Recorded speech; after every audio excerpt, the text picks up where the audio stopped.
Thanks, Rosalie, for the introduction. As you can see, this is joint work with Dag Normann, who generally deals with the recursion theory side of things. I would deal with the reverse math side of things. So, uniformity in mathematics. So here we have four mathematicians: Dini, Pincherle, Bolzano and Lebesgue, and they are singled out because they actually proved what I call uniform theorems back in the day. So a uniform theorem is a theorem where the objects claimed to exist depend only on few parameters. Most theorems say something exists, and these people happen to prove that this exists without using much of the data. Now, we've never noticed this before because, well, back in the day, there was no, in Bolzano's time, there was no logic or set theory. And in the 19th century, it was mostly in its infancy at best. So this uniformity was not noticed hitherto, but Dag Normann and I stumbled across it. So let's look at some examples.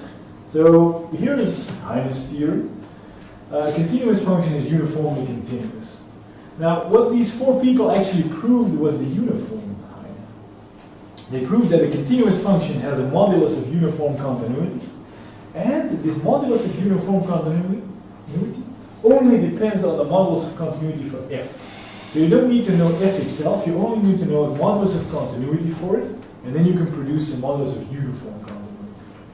These four people proved this theorem. Bolzano as early as 1827, modulo slight mistakes. And there are a number of historical examples where people only use some and not all of the data. These are uniform theorems. However, in this modern era, things really got going. So there's now oodles of uniform theorems, and for the Americans here, those are metric oodles. So how did that happen? As you've all heard of Richard Feynman, who came up with the Feynman path integral, which is an important construct in physics and financial math. To formalize this thing, there's such a thing as the gauge integral. All will be defined later.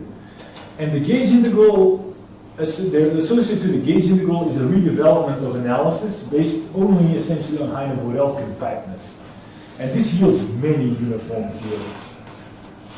So, in this talk, we will study these topics. We will look at uniform theorems, the gauge integral, and Heine-Borel compactness.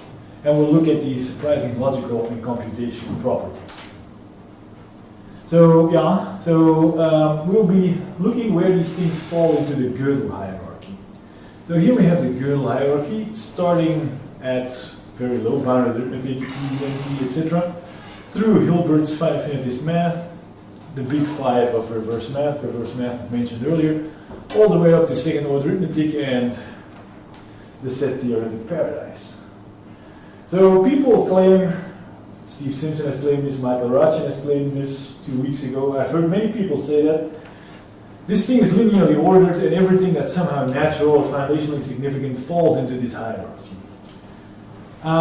Sure, why not? And Steve Simpson would add to that, if you have ordinary non-set theoretic math, these five systems capture most of that. 80, 90, 95, 110%.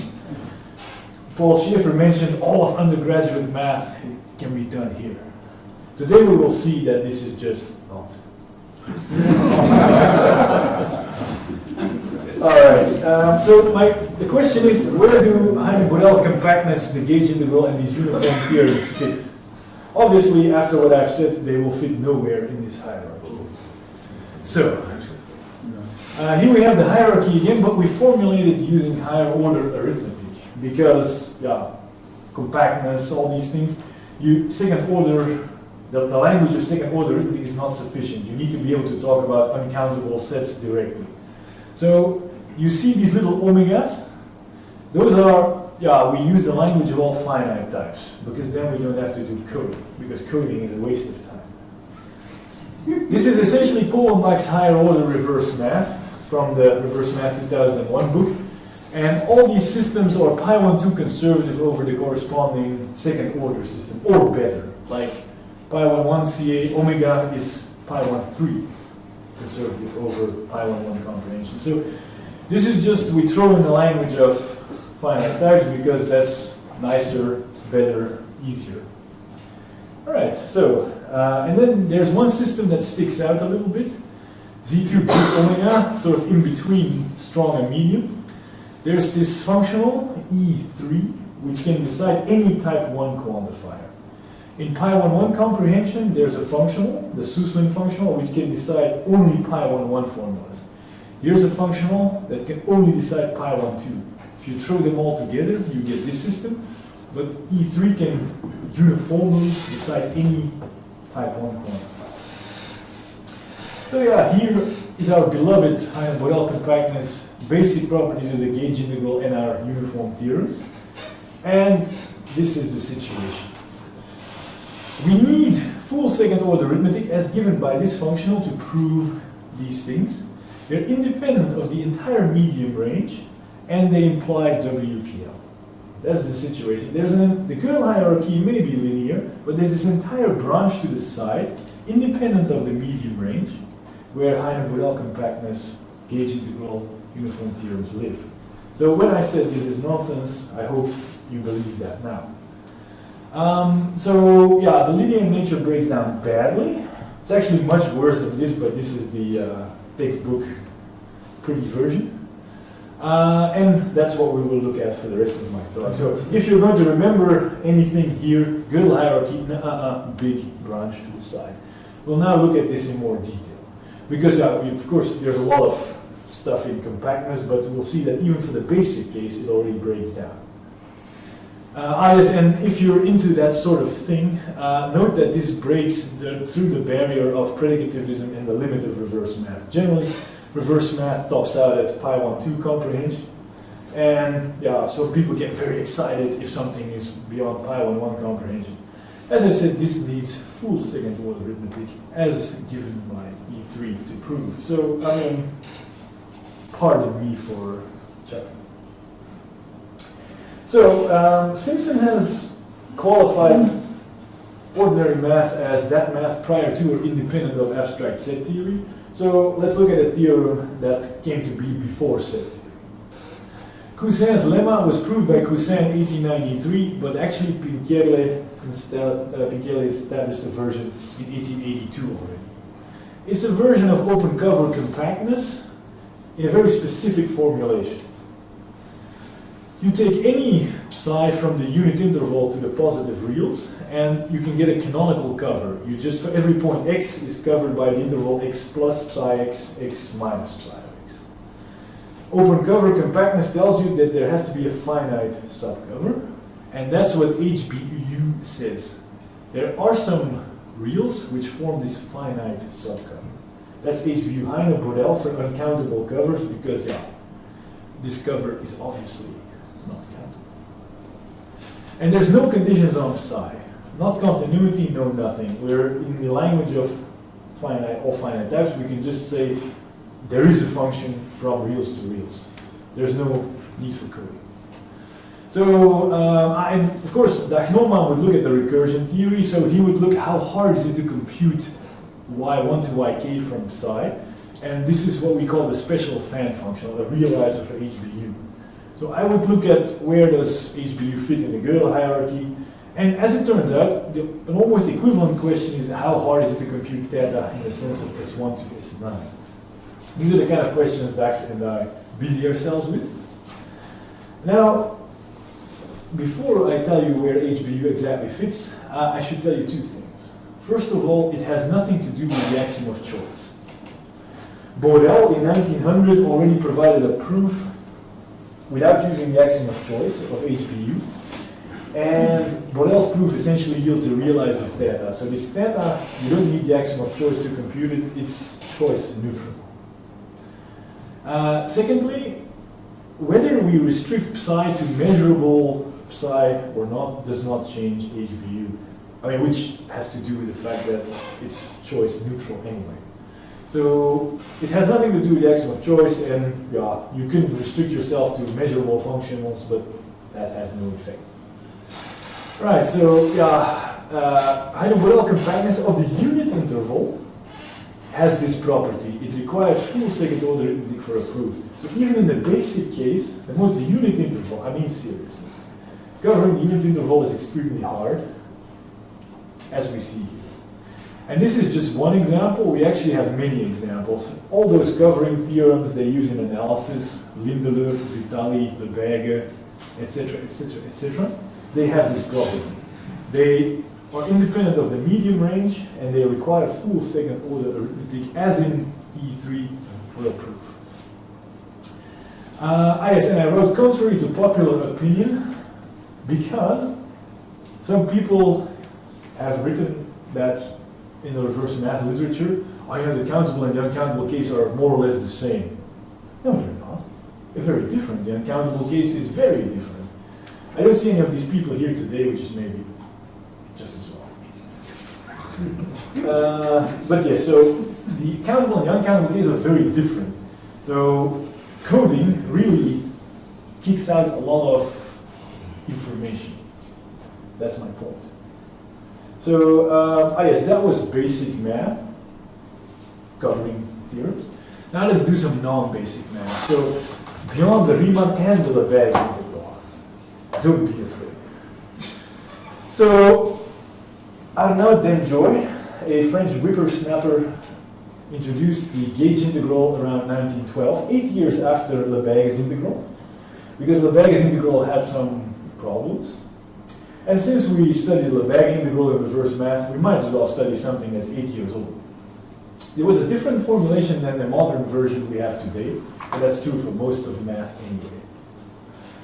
So what is special is that the gauge integral is the only integral that directly and uniquely formalizes Feynman's path integral. So foundations, foundations, foundations. We should look at this. However, if you want your gauge integral to be additive, you need discontinuous functions on the reals, which don't even exist in second order arithmetic. And you need exactly Cousin's lemma as in HBU for it to make sense, for it to be unique. There's many other properties I'll mention in a second, but so Cousin's lemma in exactly the formulation I've shown you, going back to Cousin himself, his formulation, and Lindelöf used this formulation too, that's exactly what's needed for the gauge integral. There's a number of people involved. Henstock and Kurzweil gave the modern formulation of the gauge integral. And here you can see the landscape. So we all know that the Riemann integral is a subset of the Lebesgue integral, but the Lebesgue integral cannot capture all the improper Riemann integrals. And the gauge integral captures everything. So this is an improper integral when you take the limit of one of the endpoints. And a function is actually the Lebesgue integral if and only if f and its absolute value are gauge integral. So it's essentially the non-absolute version of the Lebesgue integral. It's very nice actually. As we will see, it's really simple. Now, HBU, Cousin's lemma, is equivalent to many properties of the Lebesgue integral, the gauge integral. For example, if a function is gauge integrable, the integral should be unique. That's equivalent to HBU. If a function is Riemann integral, it should be gauge integrable with the same integral, because this picture should make sense. There exists a non-gauge integrable function, otherwise it would sort of be trivial, don't you think? And so on and so forth. It's an extension of the Lebesgue integral, and this is also a version of Ake's theorem. So Ake's theorem says essentially that the gauge integral is the maximal possible integral. There are no improper gauge integrals. Any limit you take of the gauge integral, as long as it exists, it equals another gauge integral. So the gauge integral is that integral that is closed under improper integrals. So it's in a sense the maximum integral. And why don't we learn this in school? Because math is hopelessly conservative. It's in particular, the gauge integral is a simpler generalization than of the Lebesgue integral, and as we will see now. So if you're going to pay attention now. A function is Riemann integrable if and only if for all epsilon there's a delta such that any partition that is finer, the Riemann sum is close to the integral. This is the epsilon delta definition of Riemann integration, which you all know. Now, of course, the gauge integral can integrate highly oscillating functions. And these functions, they speed up infinitely fast. So they break the x-axis, they break through the x-axis at faster and faster rates. So no delta, no constant delta can ever be sufficient. So what did Hausdorff and Kurzweil say? Well, if a constant doesn't suffice, what do we take? We take a function. So we let delta be a gauge function. So it's gauge integral if there's a gauge function into R plus, such that delta yields a cover of the partition, and then the Riemann sum is close to A. So I delta Ti is just this interval. So delta is a covering function for the partition, and this is what it means for it to be gauge integral. So we just replace the constant delta by a function delta and introduce this topological notion. Of course, then it's also clear where Godel compactness comes in, because this has to make sense somehow. But so this is the gauge integral. It's a very simple generalization of the Riemann integral, yet it's more general than Lebesgue's integral. So please, we should teach this in some watered-down version at the undergrad level instead of this ghastly Lebesgue integral. All right, now everybody. So yeah, this is the picture we have now. Heine-Borel is equivalent to many basic properties of the gauge integral, and there's actually, again, oodles of them. There's many properties which fall in there. You need either or discontinuous functions or Heine-Borel compactness. All right, so yeah, as we see, I hope you all agree, the second order language is hopefully inadequate. Let's all renounce that construct and be happier for the finite times. Now, uniform theorems, as I have promised, which was actually the motivation of all this. So yeah, I've told you that if you go back to the original theorems, you find that they actually prove uniform Heine's theorem. Namely, the modulus of uniform continuity only depends on the modulus of pointwise continuity.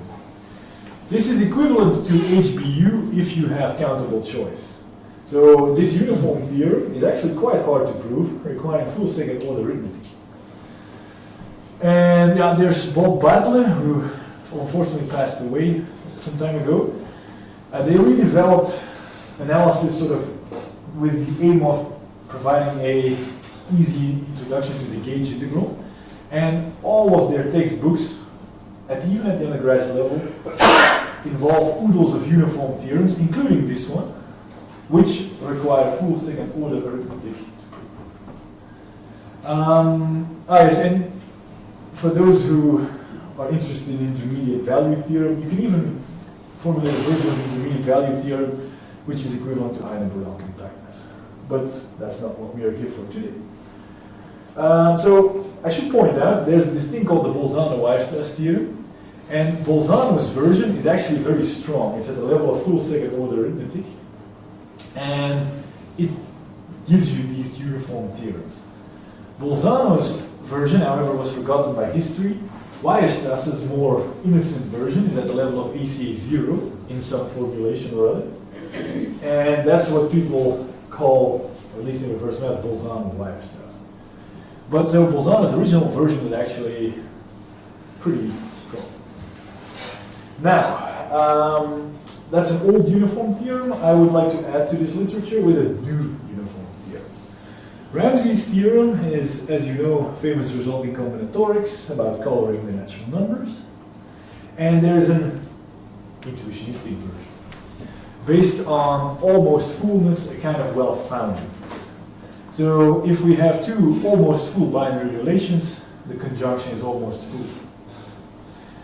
Now I hesitate to say the following because some of the people working on this have threatened me with libel suits.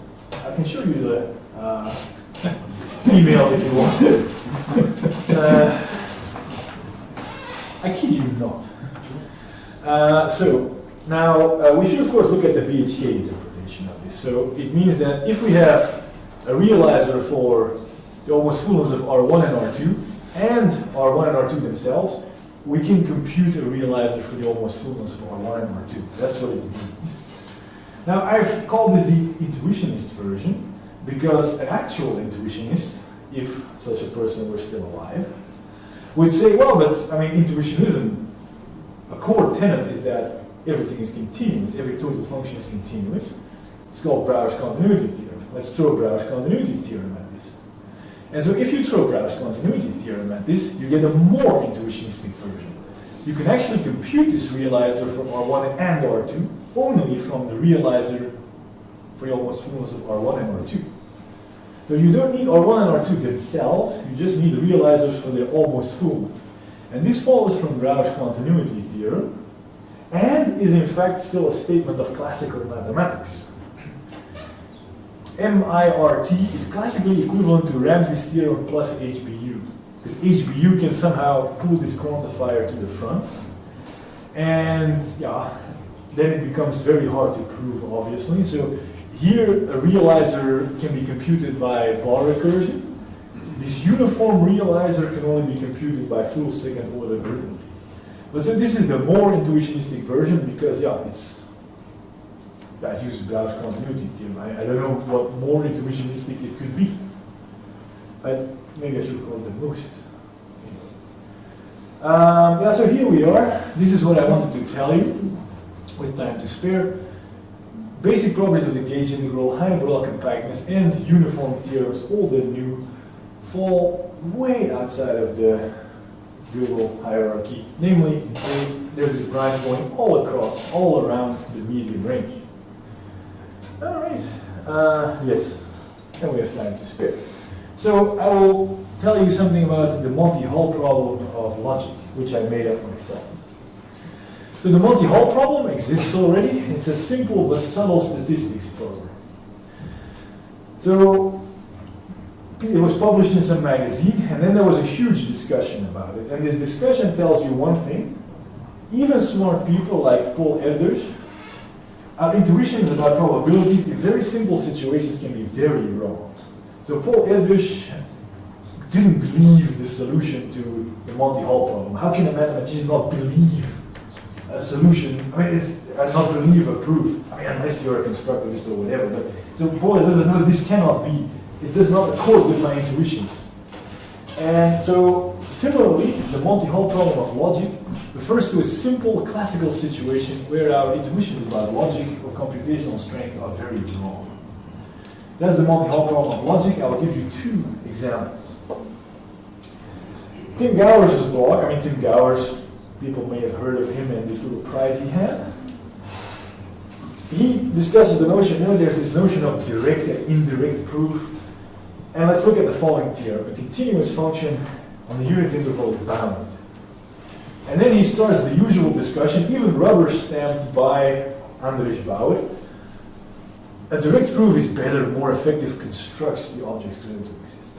An indirect proof, aka proof by contradiction,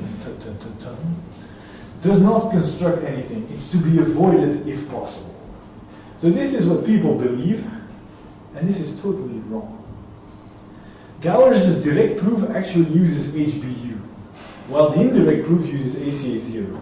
So if you, and many direct proofs actually, I've mentioned that, in the development of the gauge integral, and in many other places you use Godel compactness for the uncountable case. This requires full second order arithmetic. This is way out there compared to ACA0, but ACA0, but you use proof by contradiction.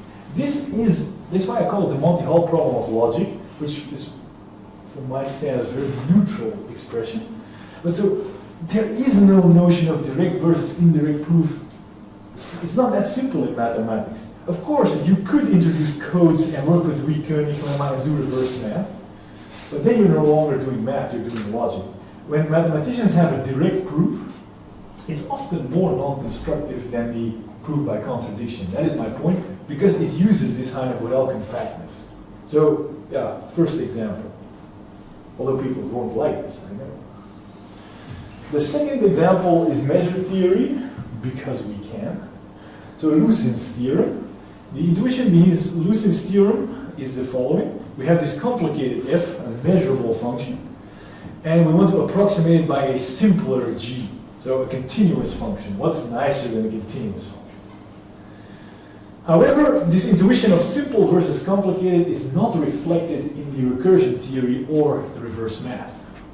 In particular, simpler than does not mean computable from, even if we use type 2 oracles. Any type 2 oracle does not suffice to compute this g from this f, because Lucin's theorem implies a version of HBU, and so to claim that g exists or to compute it from f, you need full second order arithmetic as given by E3.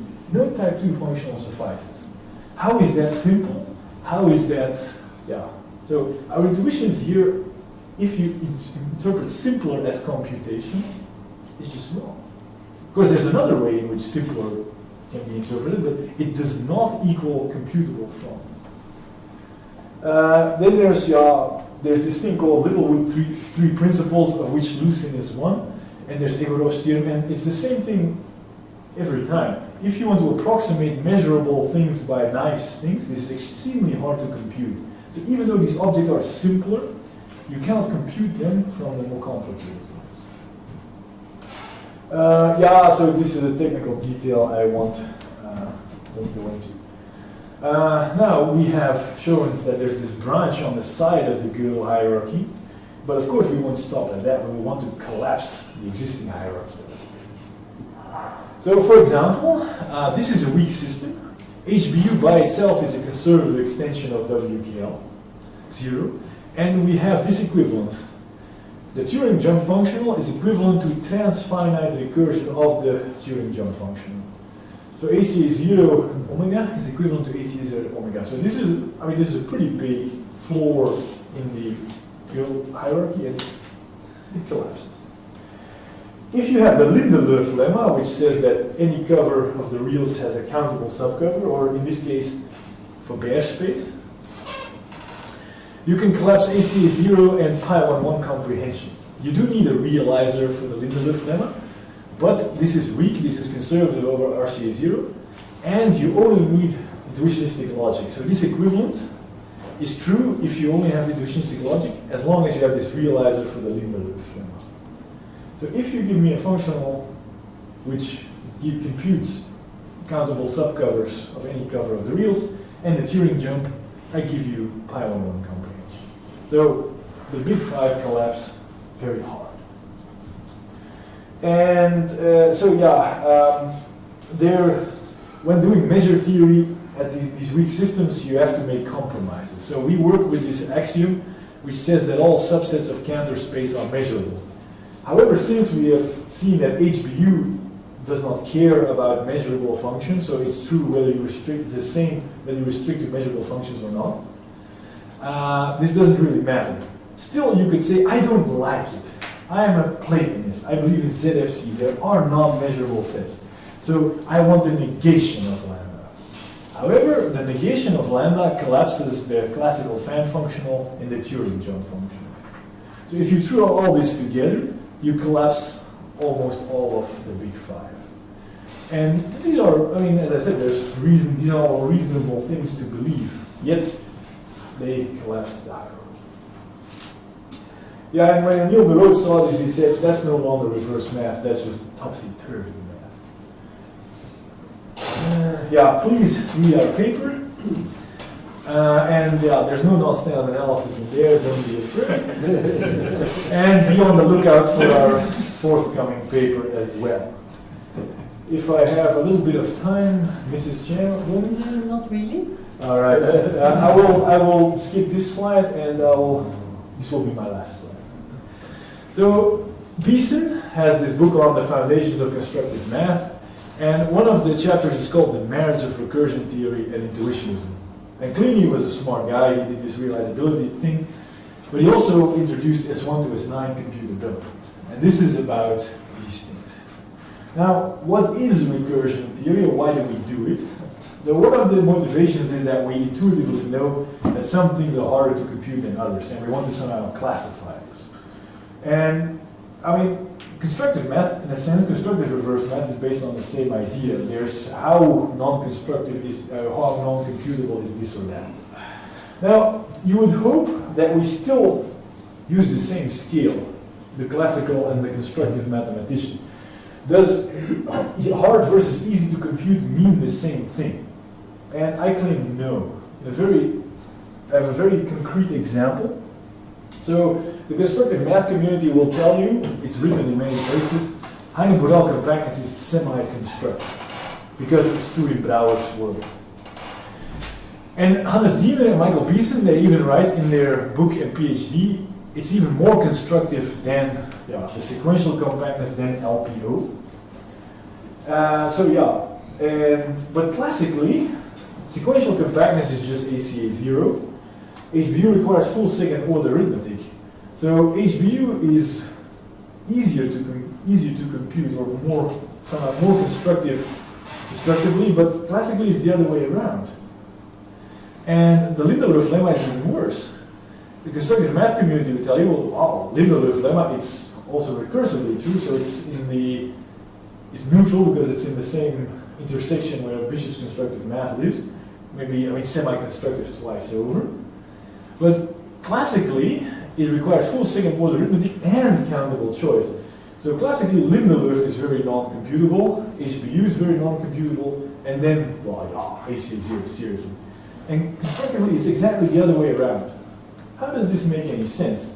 Why is this harder to compute than that? And it's the other way around somewhere else. That's my point. We do not have the same scale. Hard versus easy to compute mean very different things. And please solve this predicament. We will stop now, of course. Very much.